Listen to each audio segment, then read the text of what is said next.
জানিয়ে দিব আমাদের হাতে থাকা আন্তর্জাতিক গুরুত্বপূর্ণ আপডেট সংবাদ। শুরুতেই থাকছে সংবাদ শিরোনাম, এরপরে বিস্তারিত। গাজায় শরণার্থী শিবিরে ইসরায়েলি হামলা, নিহত 15। এরপর জানিয়ে দিব যুক্তরাষ্ট্রের নির্বাচনে হস্তক্ষেপ করতে চায় চীন, বললেন ব্লিনকেন। এরপর জানিয়ে দিব সড়ক দুর্ঘটনায় ইসরায়েলি মন্ত্রী আহত। এরপর জানিয়ে দিব এবার চীনের মধ্যস্থতায় বেইজিংয়ে বসছে হামাস, ফাতাহ ঐক্য আলোচনা। আরও জানিয়ে দিব দ্বিতীয় দফায় ৮৮ আসনে শান্তিপূর্ণ ভোট গ্রহণ।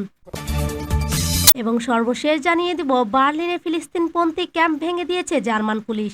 শুনছিলেন সংবাদ শিরোনাম, এখন বিস্তারিত। তবে অনুরোধ থাকবে ভিডিওতে একটি লাইক করে দিন এবং কমেন্টস করে জানিয়ে দিন আপনি কোথা থেকে আমাদের এই ভিডিওটি দেখছেন বা শুনছেন। গাজায় শরণার্থী শিবিরে ইসরায়েলি হামলা, নিহত 15। গাজার নুসাইরাত শরণার্থী শিবিরে ইসরায়েলের বোমা হামলায় নারী ও শিশুসহ 15 জন নিহত হয়েছে। শনিবার গাজার স্বাস্থ্য মন্ত্রণালয় এ তথ্য নিশ্চিত করেছেন। প্রতিবেদনে বলা হয়েছে, মধ্য গাজা উপত্যকার নুসাইরাত ক্যাম্পে ইসরায়েলের 2 দফা বোমা হামলায় শিশু ও নারীসহ 15 জন নিহত হয়েছে। এর মধ্যে নুসাইরাতের সুলতানপাড়ায় নিহত 4 জনের মধ্যে একটি শিশুকন্যাও রয়েছে। প্রতিবেদনে আরও বলা হয়, একই ক্যাম্পের আরেকটি বাড়িতে ইসরায়েলি বোমা হামলায় 4 জন নিহত এবং প্রায় 30 জন আহত হয়েছেন।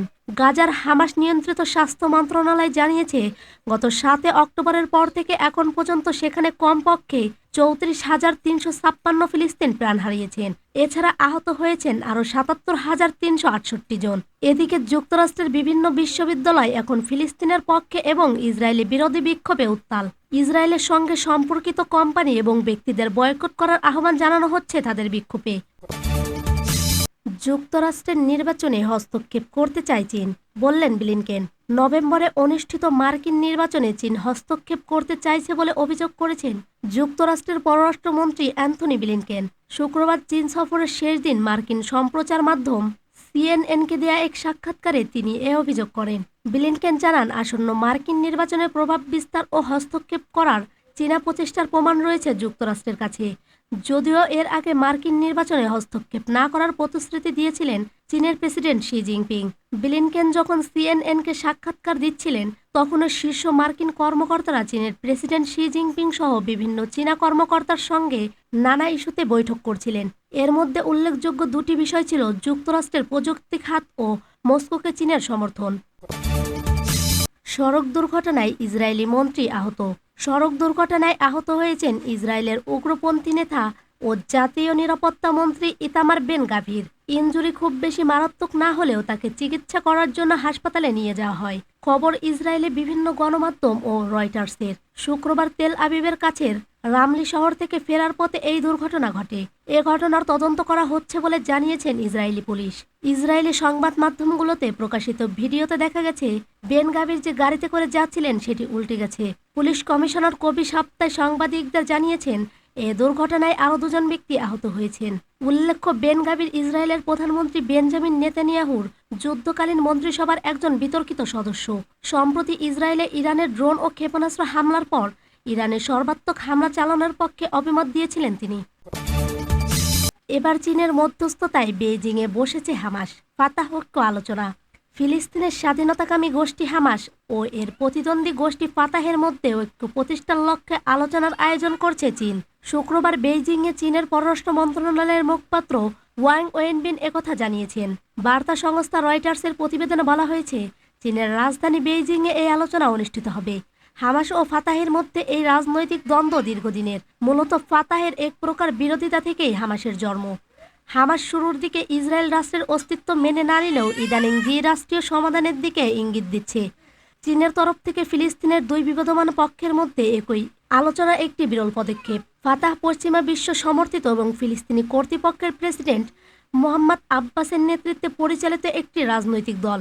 এই দল ইসরায়েল অধিকৃত পশ্চিম তীরে সীমিত স্বশাসনের কার্যক্রম পরিচালনা করে। বিপরীতে হামাস পশ্চিমা বিশ্বের কাছে সন্ত্রাসী গোষ্ঠী হিসেবে পরিচিত। তারা নিয়ন্ত্রণ করে গাজা ভূখণ্ড। 2007 সালে এক সংক্ষিপ্ত যুদ্ধে হামাস গাজা থেকে ফাতাহকে বিতাড়িত করে। এরপর থেকে দল দুটির রাজনৈতিক বিরোধ সারতে ব্যর্থ হয়েছে।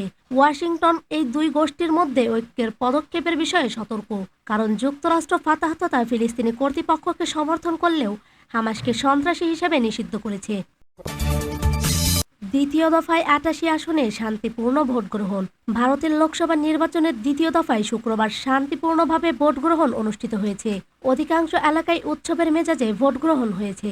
তবে পশ্চিমবঙ্গের দার্জিলিং, বালুরঘাট ও বিহারের কয়েকটি দলের বচসার জেরে সামান্য উত্তেজনার সৃষ্টি হয়েছিল।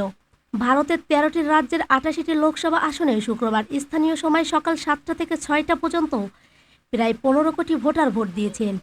নির্বাচন কমিশন জানায় প্রায় ৬৬% ভোট পড়েছে। তবে ভোট পড়ার হার আরেকটু বাড়তে পারে। প্রবল গরমে কিছু এলাকায় দুপুরের দিকে ভোটদানের হার কম থাকলেও বিকাল হতে বহু মানুষ বুথে বুথে লাইনে দাঁড়ান। অতিরিক্ত ভিড়ের কারণে পশ্চিমবঙ্গ, আসাম ও কেরালার মতো বহু রাজ্যে সন্ধ্যা ৭টা পর্যন্ত ভোট দিতে দেখা গেছে। পশ্চিমবঙ্গের ৩টি আসনে বিকাল ৫টা পর্যন্ত ৭১% বেশি ভোট পড়েছে। নির্বাচন কমিশনের দেওয়া তথ্য অনুযায়ী পশ্চিমবঙ্গের ৩টি কেন্দ্রে গড় ভোটের হার ৭১.৮৪%। সবচেয়ে বেশি ভোট পড়েছে বালুরঘাটে ৭২.৩০%, দার্জিলিংয়ে ৭১.৪১% এবং রায়গঞ্জে ৭১.৮৭% ভোট পড়েছে। বার্লিনে ফিলিস্তিনপন্থী ক্যাম্প ভেঙে দিয়েছে জার্মান পুলিশ। জার্মান পার্লামেন্টের সামনে স্থাপিত একটি ফিলিস্তিন সংহতি বিক্ষোভ শিবির ভেঙে দিয়েছে দেশটির পুলিশ।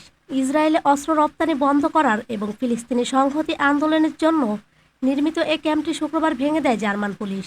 শনিবার মধ্যপ্রাচ্য ভিত্তিক সংবাদ মাধ্যম মিডল ইস্ট মনিটরের এক প্রতিবেদনে এ তথ্য জানানো হয়েছে। প্রতিবেদনে বলা হয়, পুলিশ তাঁবু সরিয়ে বিক্ষোভকারীদের জোরপূর্বক ছত্রভঙ্গ করে দেয়। একই সাথে আরও বিক্ষোভকারী যেন ওই স্থানে আসতে না পারে এজন্য আশেপাশের এলাকা বন্ধ করে দেয়। এদিকে যুক্তরাষ্ট্রের বিভিন্ন বিশ্ববিদ্যালয় এখন ফিলিস্তিনের পক্ষে এবং ইসরায়েল বিরোধী বিক্ষোভে উত্তাল। ইসরায়েলের সাথে সম্পর্কিত কোম্পানি এবং ব্যক্তিদের বয়কট করার আহ্বান জানানো হচ্ছে তাদের বিক্ষোভে। উল্লেখ্য, গত ৭ অক্টোবর ইসরায়েলের ভেতরে হামাসের হামলায় ১২০০ ইসরায়েলি নিহত হয়। এর জের ধরে ইসরায়েল গাজায় যে হামলা চালাচ্ছে তাতে এখনও পর্যন্ত ৩৪,০০০-এর বেশি ফিলিস্তিনি নিহত হয়েছে।